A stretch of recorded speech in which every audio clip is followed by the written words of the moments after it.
Hello everyone, as you can see here, Augusta Kit is officially released by Wuthering Wave. So I'm going to break down the kit for you guys so that you don't need to read all this thing that is mentioned in the kit. Her attribute is Electro, she has a broad blade, and her essential material can't be pre-farmed because this is new boss material and this can be pre-farmed. So she's a main damage dealer, but she do have some support abilities, which is she gives some shield to your characters. Next, her normal attack, let's look into it. Her normal attack, there's only one, which is the basic attack. But a heavy attack, there's few types. So as you can see here, she mainly revolves around heavy attack. So a normal heavy attack is known as Steel Clash. And then another one is known as Backstab. And another one is known as Tornado Uppercut. So how to activate your heavy attack Backstab is when you have Provers. So Provers is similar to Zani or Phoebe, where there will be 2 bar. As you can see, you can fill up the 2 bar in Zani's and Phoebe's Forte, right? Similar. So the first one is for Provers. The other one is Ascendancy. I will talk about Ascendancy after this. So let's look at Prowess first, how to build it. So in order to build Prowess, you have to do basic attack, heavy attack, and mid-air attack, and some of these I mentioned here. So as you can see here, it's very simple. You just have to do simple basic attack, heavy attack to build your Prowess. So when your Prowess is full, if you hold your normal attack, it will enter backstab. And if your Prowess is full, if you press jump, you will enter into uppercut. Next, let's look at the resonance skill. This briefly described as dealing electro damage, but if you go further down, you can look at her advanced resonance skill abilities. So, as you look at her advanced resonance skill abilities, there are 3 types: Undying Sunlight Strike, Undying Sunlight Leap, Undying Sunlight Plunge. So, as it's confusing, but it's simple. It's similar to Prolova's E. So, as you know, you press Prolova's E double, right? Same goes for her, but hers is triple. So once you use your resonance skill, and when your ascendancy is full, see, I told you before, right? I will talk about ascendancy. So this is ascendancy. Ascendancy is similar to what a prowess is too. It's just that you have to build it through normal attack or using your resonance skill or intro skill or resonance liberation. There are few ways to earn your ascendancy too. So she will feel both ascendancy and prowess through all this method. So what does ascendancy does is, when ascendancy is full, your resonance skill, which is the normal one known as Furious Blade, will be replaced with a new one, which is Undying Sunlight Strike. So what it does is that when you press normal attack or resonance skill during the action, it will cast resonance skill Undying Sunlight Leap.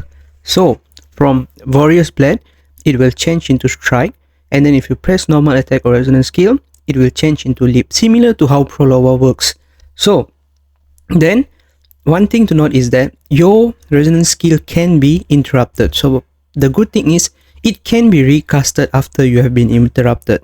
So that's the good thing about it, but still you have to note that if you get hit, it will get interrupted.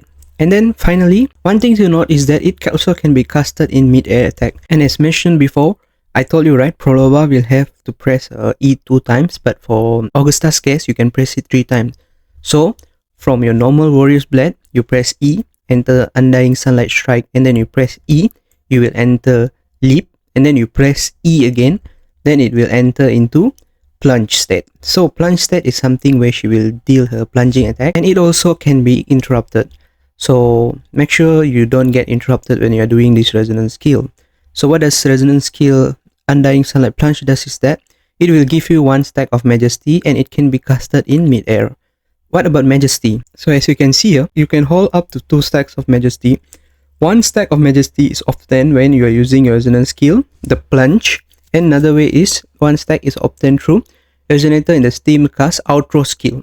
That means when Augusta is already used her outro, and then your other Resonator use her outro, then you will gain a stack of Majesty. But one thing to note is that Augusta outro itself gives you 1 stack of Majesty, so you don't have to worry about casting another stack of Majesty. As you can see here, her outro, casting outro skill grants 1 stack of Majesty. So that means you just have to cast 1 time your resonance skill Plunge, then 1 time you cast your outro, you will get 2 stack of Majesty, which is the max. One more thing to note is Crown of Wheels. So Crown of Wheels is something that gives you 15% additional electro. So this you can only stack up to 1 time.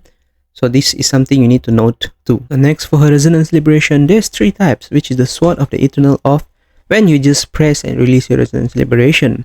The second one is the Sublime is the Sun. So how to activate it is when you have 2 stacks of Majesty And if you hold your Resonance Liberation, it will enter a mode known as Sublime is the Sun. So Sublime is the Sun does not cost any resonance energy, but it needs 2 stacks of Majesty instead. Another thing to note is that when you are in this mode, you will generate Ruler's Realm and Swan Elegian stat for 7 seconds.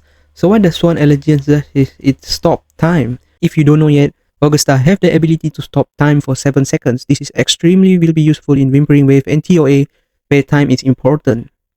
Next, she also won't allow Resonator from switching if she already entered the Swan Elegian stat. In Swan Elegian stat, if you press or hold normal attack, she will enter another mode known as Sublime is the Sun, Sunborn, and this can allow you to walk in the water. And after that, you can deal 9 times damage, and you press normal attack or Resonance Liberation again, you will enter Sun Everbright Protector. But one thing to note is that if you do any environmental gameplay or interaction, this will end your Swan Elegian stat and it can't trigger the Sun Everbright Protector. So what is the Resonance Liberation Sun Everbright Protector does? It does electro damage and also known as heavy attack damage. Another thing to note is that it will consume your Swan Elegian stat and all your stacks of Crown of Wheels. So Crown of Wheels can be generated through your outro skill of Augusta, and then it only can be stacked up to 1 time, and it gives you 15% electro damage bonus. Another thing to note is that if you want to end your Swan Elegians faster, you can cast it by holding your Resonance Liberation. But one thing to note is that in Whimpering Wave or TOA, you need more times, right? So if you just allow your Sword of Elegians to end by itself, Everbright Protector will be casted normally. So this is something good. If you want to extend the time, then you don't hold your Resonance Liberation. If you don't want to extend your time for a long period of time, maybe when you're farming for certain materials, then you can just simply hold your Resonance Liberation to release your Everbright Protector and exit from the Sword Elegian state. Next, what is a Ruler's Realm? Ruler's Realm lasts for 30 seconds, and when you cast intro with other resonators, it will give you a shield equals to 5% plus 650 of Augusta's max HP for 10 seconds. And one thing to note, this is unstackable, and this shield will not be passed on the incoming resonator. That means if you swap from one character to another, it won't give to the second character, but only the first character that swap in will get the shield based on the description here.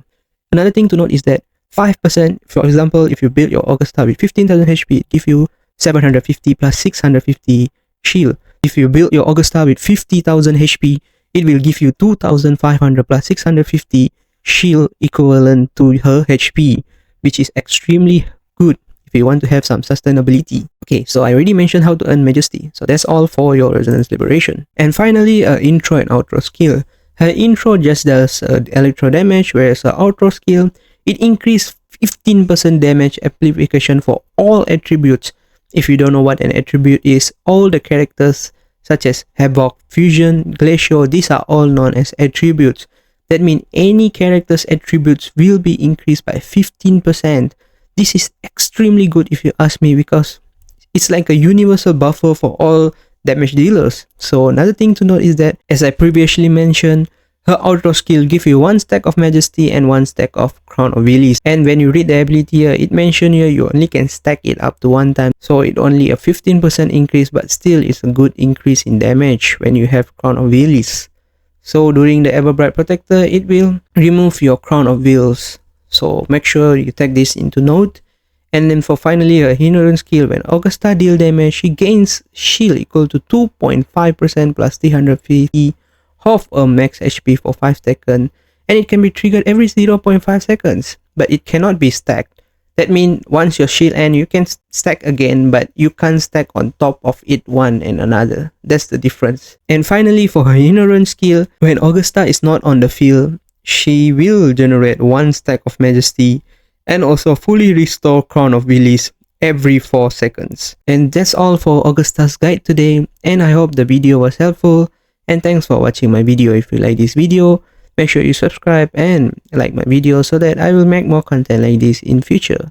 Bye.